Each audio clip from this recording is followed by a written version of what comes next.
ನಮಸ್ಕಾರ. ಇದು ಸುದ್ದಿ ವಿಶ್ಲೇಷಣೆ. ನಾನು ಶಶಿಧರ್ ಭಟ್. ಇದು ನನ್ನ ಡಿಜಿಟಲ್ ವಾಹಿನಿ ಸುದ್ದಿ ಟಿವಿ. ಇದನ್ನ ಲೈಕ್ ಮಾಡಿ, ಸಬ್ಸ್ಕ್ರೈಬ್ ಮಾಡಿ, ಬೆಲ್ ಐಕಾನ್ ಪ್ರೆಸ್ ಮಾಡೋದಕ್ಕೆ ಮರೆಯಬೇಡಿ. ಹಾಗೇನೆ ಸಾಧ್ಯ ಆದರೆ ಸಹಾಯ ಮಾಡಿ. ಸ್ವತಂತ್ರ ಪತ್ರಿಕೋದ್ಯಮವನ್ನು ಉಳಿಸಿ ಬೆಳೆಸಿ. ಉಪರಾಷ್ಟ್ರಪತಿ ಜಗದೀಪ್ ಧನ್ಕರ್ ತಮ್ಮ ಹುದ್ದೆಗೆ ರಾಜೀನಾಮೆ ನೀಡಿದ್ದಾರೆ. ಬಿಜೆಪಿಯ ಒಂದು ವಿಕೆಟ್ ಉರುಳಿದೆ. ಧನ್ಕರ್ ರಾಜೀನಾಮೆ ನೀಡಿದ್ದು ಯಾಕೆ? ಅದಕ್ಕೆ ಕಾರಣಗಳೇನು?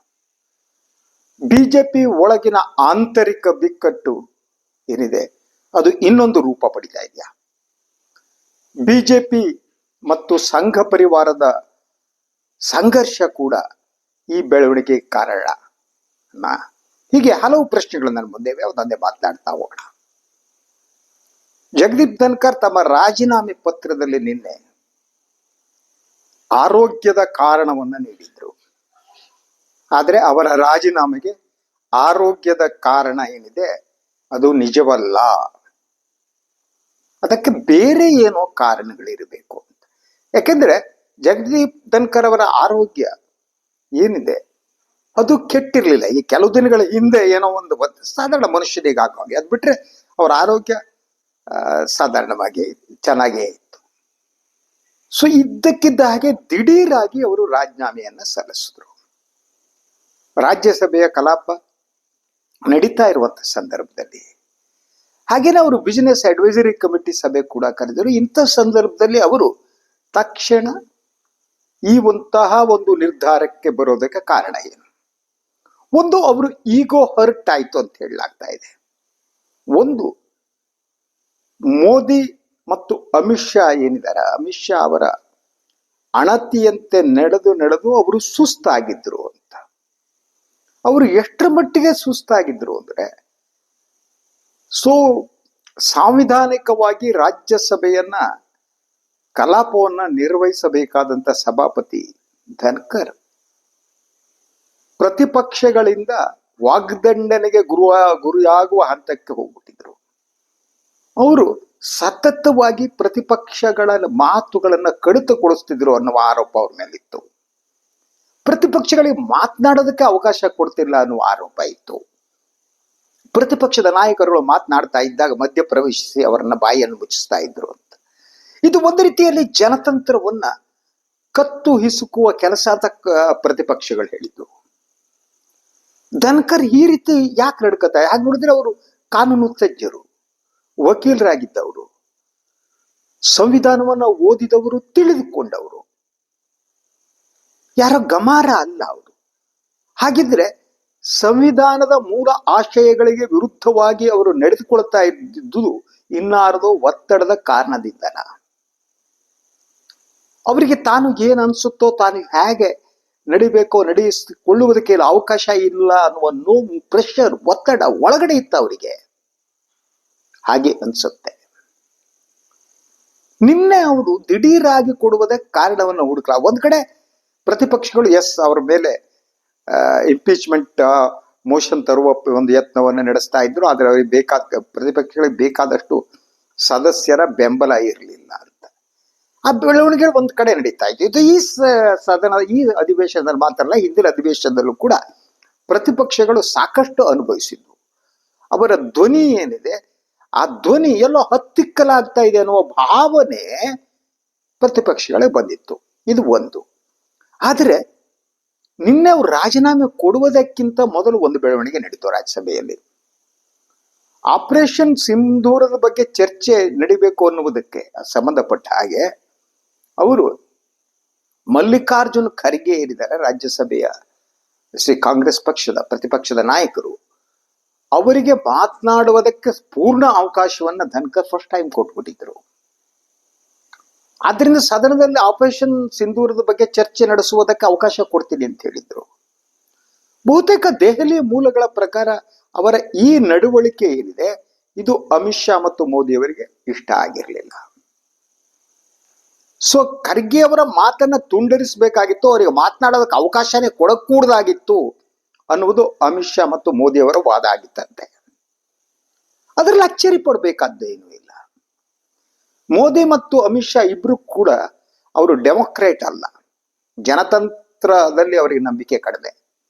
ಅವರು ದೇ ಬಿಲೀವ್ ಇನ್ ಬುಲ್ಡೋಸಿಂಗ್ ಅಂತ, they believe in bulldozing politics.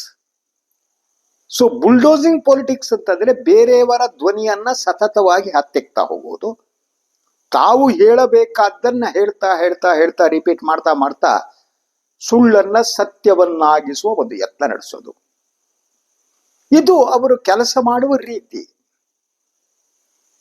Amit Shah ಮತ್ತು ನರೇಂದ್ರ ಮೋದಿ ಅವರು. ಸೊ ಆದ್ರಿಂದ ಇದು ಭಿನ್ನಾಭಿಪ್ರಾಯಕ್ಕೆ ಕಾರಣ ಆಯ್ತೆ ಅಂತ ಹೀಗೆ ಯೋಚನೆ ಮಾಡುವುದಕ್ಕೆ ಕಾರಣ ಇದೆ. ಯಾಕೆಂದ್ರೆ ಯಾವಾಗ ಆರೋಗ್ಯದ ಕಾರಣ ನೀಡಿ ಒಂದು ರಾಜೀನಾಮೆ ಪತ್ರವನ್ನ ಧನ್ಕರ್ ಅವರು ಕೊಡ್ತಾರೆ, ಕೊಟ್ಟದ್ದ ರಾಷ್ಟ್ರಪತಿಗೆ ತಲುಪಿಸಕಣ ಅತಿ ಬೇಗ ಇದನ್ನ ಅಂಗೀಕರಿಸಲಾಗುತ್ತೆ ದಿಢೀರಾಗಿ. ಸೊ ಅದು ಅಂಗೀಕರಿಸುವುದು ಮಾತ್ರ ಅಲ್ಲ, ಪ್ರಧಾನಿ ನರೇಂದ್ರ ಮೋದಿ ಅವರು ಟ್ವೀಟ್ ಮಾಡ್ತಾರೆ. ಸೊ ಅವರ ಸಾಧನೆ, ಅವರು ಮಾಡಿರುವುದನ್ನು ಶ್ಲಾಘಿಸಿ ಅವರ ಆರೋಗ್ಯ ಸುಧಾರಿಸಿ ಅಂತ. ರಾಜಕೀಯವಾಗಿ ಇಂಥ ಬೆಳವಣಿಗೆ ಆದಂತ ಸಂದರ್ಭದಲ್ಲಿ ಮಾತುಕತೆಯ ಮೂಲಕ ಆ ಒಂದು ಪರಿಸ್ಥಿತಿಯನ್ನು ತಿಳಿಗೊಳಿಸುವ ಯತ್ನ ನಡೆಯುತ್ತೆ.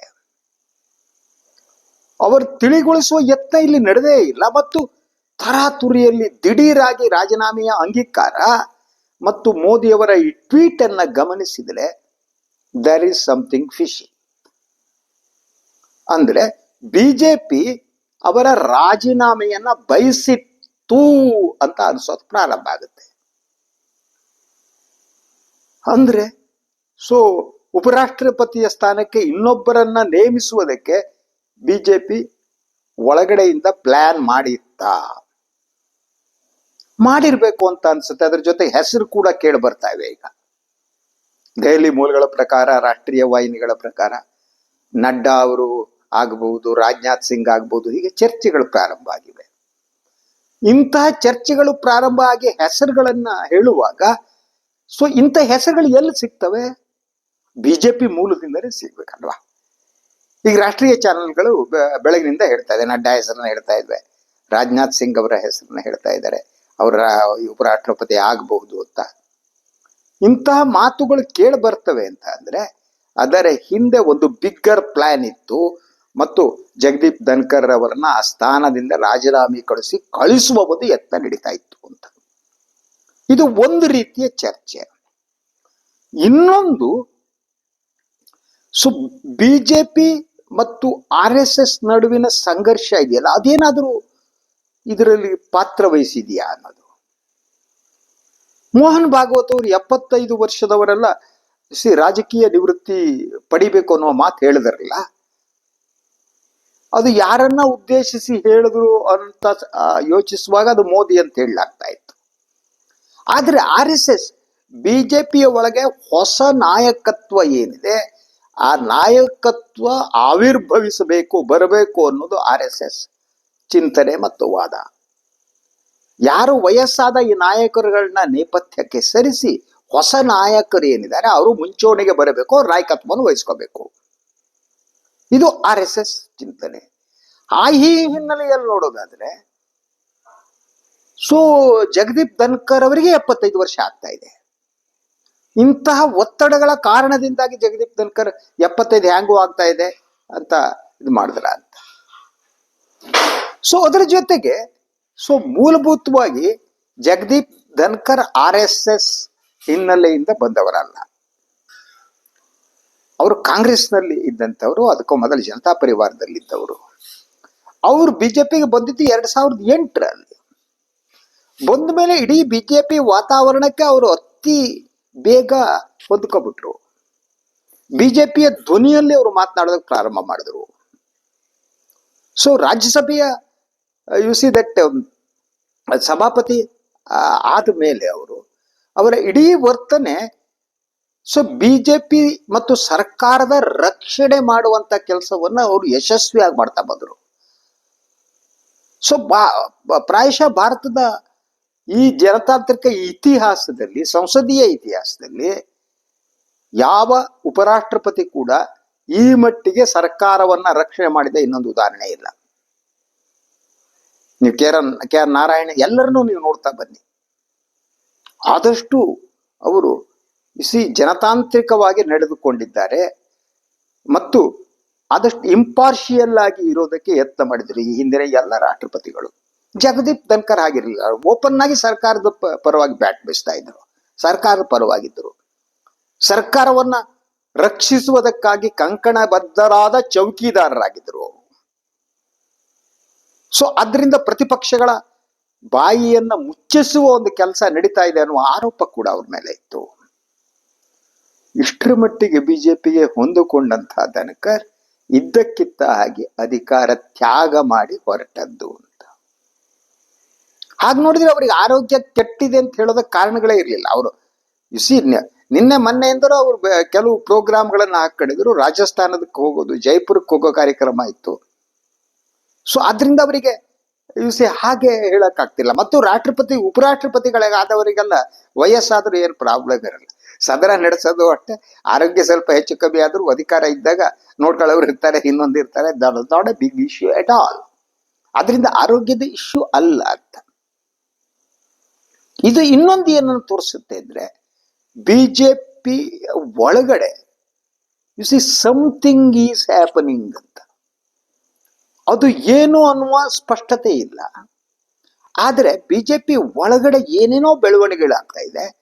RSS ಮತ್ತು ಬಿಜೆಪಿಯ ನಡುವಿನ ಸಂಘರ್ಷ ಇದೆಯಲ್ಲ, ಅದು ಬೇರೆ ಬೇರೆ ರೂಪವನ್ನು ಪಡಿತಾ ಇದೆ. RSS ಸೀರಿಯಸ್ ಆಗಿ ಸಂಪೂರ್ಣವಾಗಿ ಬಿಜೆಪಿಯನ್ನ ಕಬ್ಜಾಕ್ಕೆ ತೆಗೆದುಕೊಳ್ಳುವ ಯತ್ನ ನಡೆಸ್ತಾ ಇದೆ ಅಂತ. ಅದಕ್ಕೆ ಲೇಟೆಸ್ಟ್ ಅದಕ್ಕೆ ಕಾರಣಗಳನ್ನ ಹೇಳ್ತಾ ಇರೋದು ನಾನು ನೋಡ್ತಾ ಹೋಗಿ. ಸೊ ಪ್ರಧಾನಿ ನರೇಂದ್ರ ಮೋದಿ ಅವರು ತಮ್ಮ ಈ 11 ವರ್ಷದ ಅವಧಿಯಲ್ಲಿ ಎಂದೂ ಕೂಡ ನಾಗಪುರಕ್ಕೆ ಹೋಗಿರ್ಲಿಲ್ಲ ಅವರು. ಆದರೆ ಈಗ ಎರಡು ತಿಂಗಳ ಅಂದ್ಕೋತೀನಿ, ಒಂದೂವರೆ ತಿಂಗಳ ಹಿಂದಿರ್ಬೋದು, ಅವರು ಇದ್ದಕ್ಕಿದ್ದ ಹಾಗೆ ನಾಗಪುರಕ್ಕೆ ದೌಡಾಯಿಸಿದ್ರು. ಮೋಹನ್ ಭಾಗವತ್ ಜೊತೆ ಚರ್ಚೆ ನಡೆಸಿದ್ರು. It's a first time. ಅಂದ್ರೆ RSS ಮತ್ತು ಮೋಹನ್ ಭಾಗವತರು ಪ್ರಧಾನಿಯವರನ್ನ ತಾವಿದ್ದಲ್ಲಿಗೆ ತಮ್ಮ ಗುಹೆಗೆ ಕರೆಸಿಕೊಂಡಿದ್ರು ಅಂತ. ಅವರ ಗುಹೆಗೆ ಕರೆಸಿಕೊಂಡಿದ್ರು. ಅದರ ಜೊತೆಗೆ Modi is A most powerful leader, ಅನುಮಾನ ಬೇಕಾಗಿಲ್ಲ. ಅವರಿಗೆ ಬಿಜೆಪಿ ಪಕ್ಷದ ಅಧ್ಯಕ್ಷರನ್ನು ನೇಮಿಸಲಾಗದಂತಹ ಅಸಹಾಯಕ ಸ್ಥಿತಿಗೆ ಮೋದಿ ಅವರು ತಲುಪಿದ್ದಾರೆ ಈಗ, ಬಿಕಾಸ್ ಆಫ್ ದ ಕಾನ್ಫ್ಲಿಕ್ಟ್ ಇದು between RSS and BJP. So Nadda ಅವರ ಅವಧಿ ಮುಗಿದು 2 ವರ್ಷಗಳಾಗಿವೆ. ಈ 2 ವರ್ಷ ಆದ್ರೂ ಕೂಡ ಹೊಸ ಬಿಜೆಪಿ ಅಧ್ಯಕ್ಷರನ್ನ ನೇಮಿಸೋದಕ್ಕೆ ಮೋದಿ ಅವರಿಗೆ ಆಗ್ತಿಲ್ಲ, ಪ್ರಧಾನಿ ಅವರಿಗೆ ಆಗ್ತಾ ಇಲ್ಲ. ಬಿಜೆಪಿ ಏಕಮೇವಾದ್ವಿತೀಯ ನಾಯಕರವರು. ಅವರಿಗೆ ಬೇಕಾದಂತ ಒಬ್ಬ ಅಭ್ಯರ್ಥಿಯನ್ನ ನೇಮಿಸುವ ಸ್ಥಿತಿಯಲ್ಲಿ ಈಗ ನರೇಂದ್ರ ಮೋದಿ ಅವರಿಲ್ಲ. ಯಾಕೆಂದ್ರೆ ಅವ್ರು ಯಾರ ಹೆಸರನ್ನ ಹೇಳ್ತಾರೋ ಅದು RSS ಹೋಗ್ತಾ ಇಲ್ಲ. ಅಂದ್ರೆ ಸಂಘಟನೆಯ ವಿಚಾರದಲ್ಲಿ ಮೋದಿ ಇಸ್ ಲೂಸಿಂಗ್ ಅಂತ. RSS ಅದು ಸಂಪೂರ್ಣವಾಗಿ ಅದನ್ನ ಹಿಡಿತವನ್ನ ಸಾಧಿಸ್ತಾ ಇದೆ. This is the thing. ಈ ರೀತಿ ಬಿಜೆಪಿ ಒಳಗೆ ಹಲವು ರೀತಿಯ ಸಂಘರ್ಷಗಳು, ಆಂತರಿಕ ಗೊಂದಲಗಳಿದೆ. ಅದು ಪ್ರಾತಿನಿಧಿಕವಾಗಿ ಈಗ ಮೊದಲ ವಿಕೆಟ್ ಬಿದ್ದಿದೆ. ಹಾಗಿದ್ರೆ ಮುಂದಿನ ವಿಕೆಟ್ ಬೀಳ್ಬಹುದಾ? ಹೇಳೋದಕ್ಕಾಗಲ್ಲ. ರಾಜಕಾರಣದಲ್ಲಿ ಭವಿಷ್ಯ ಅನ್ನೋದಿಲ್ಲ, ಎಲ್ಲೋ ಭವಿಷ್ಯ ಇಲ್ಲ. ರಾಜಕಾರಣದಲ್ಲಿ ಹೀಗೆ ಆಗತ್ತೆ ಅಂತ ಹೇಳಕ್ಕಾಗ್ತಾ ಇಲ್ಲ. ಆದರೆ ಸಮಥಿಂಗ್ ಈಸ್ ಹ್ಯಾಪನಿಂಗ್. ಬಿಜೆಪಿಯ ಒಳಗೆ ನಡೀತಾ ಇದೆ. ಅದು ಯಾವುದು ಅನ್ನೋದಕ್ಕೆ ಇನ್ನು ಸ್ಪಷ್ಟ ರೂಪ ಬರಬೇಕಾಗಿದೆ.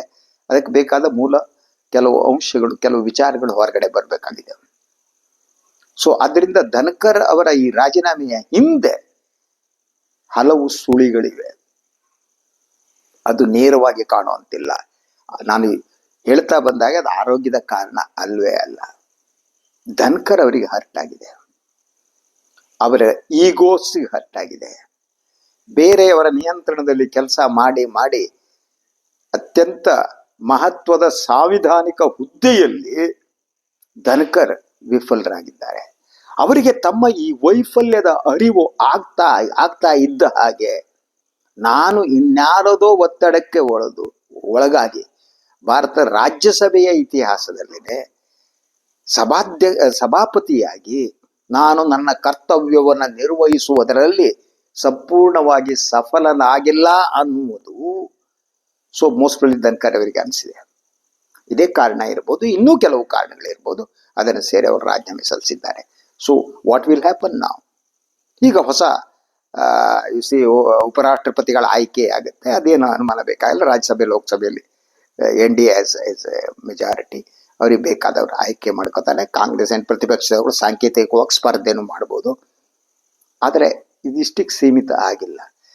BJPಯ ಒಳಗಡೆ ಇದೆಯಲ್ಲ, ಅದು ಬೂದಿ ಮುಚ್ಚಿದ ಕೆಂಡದ ಹಾಗೆ ಒಂದು ಸ್ಥಿತಿ ಇದೆಯಲ್ಲ, ಅದು ಹೊರಗೆ ಬರ್ತಾ ಇಲ್ಲ. ಯಾಕಂದ್ರೆ ಮಾಧ್ಯಮ ಯಾವುದು ಈ ಬಗ್ಗೆ ಮಾತನಾಡೋಣ. ಮಾಧ್ಯಮ ಇಸ್ ವಿತ್ ಮೋದಿ, ಮಾಧ್ಯಮ is with RSS, Bhagwat other 6. ಅದು ಹೊರಗಡೆ ಬರ್ತಾ ಇಲ್ಲ. ಆದರೆ ಅದು ಯಾವ ಸಂದರ್ಭದಲ್ಲಿ ಸ್ಫೋಟವಾಗುತ್ತೆ, ಅಗ್ನಿ ಜ್ವಾಲೆಯಾಗಿ ಹೊರಹೊಮ್ಮುತ್ತೆ ಹೇಳಕ್ಕಾಗಲ್ಲ. That is a situation. ಇದು ಇವತ್ತಿನ ಸುದ್ದಿ ವಿಶ್ಲೇಷಣೆ. ಇನ್ನೊಂದು ವಿಚಾರದಾಗ ಮಾತು ಬರ್ತೀನಿ. ನಾನು ವಾಯಿನ್ ಲೈಕ್ ಮಾಡಿ, ಸಬ್ಸ್ಕ್ರೈಬ್ ಮಾಡಿ, ಬೆಲ್ ಐಕಾನ್ ಪ್ರೆಸ್ ಮಾಡೋದಕ್ಕೆ ಬರಬೇಡಿ. ಹಾಗೆ ಸಾಧ್ಯ ಆದರೆ ಸಹಾಯ ಮಾಡಿ. ಸ್ವತಂತ್ರ ಪತ್ರಿಕೋದ್ಯಮಕ್ಕೆ ತಮ್ಮ ಬೆಂಬಲ ಇರಿ. ನನಗೆ ನಿಮ್ಮ ಬೆಂಬಲ, ಕೃಪಾಶೀರ್ವಾದ, ಪ್ರೀತಿ ಎಲ್ಲ ಬೇಕು. ಎಲ್ಲರಿಗೂ ನಮಸ್ಕಾರ.